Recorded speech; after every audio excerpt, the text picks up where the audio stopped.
tuanin gram no faking kan zai tu mangai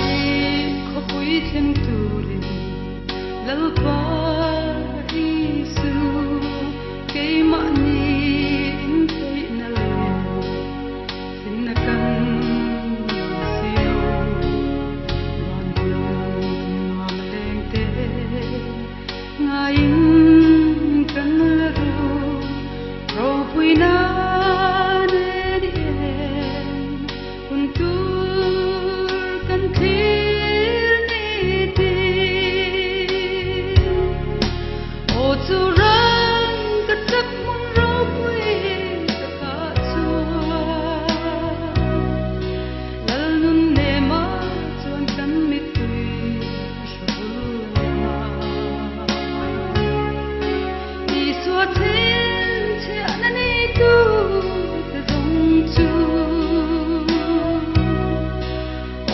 tuanin gram no faking kan zai tu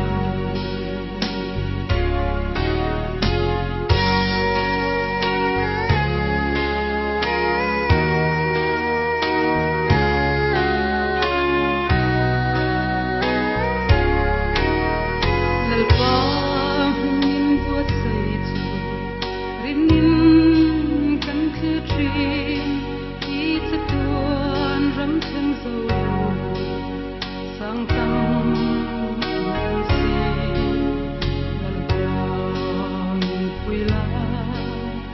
i ram moi pani lung du ka sa tinen kan kim theina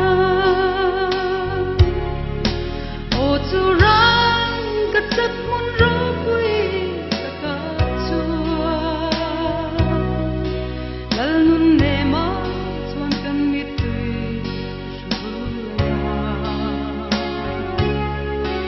i swa then che na ni tu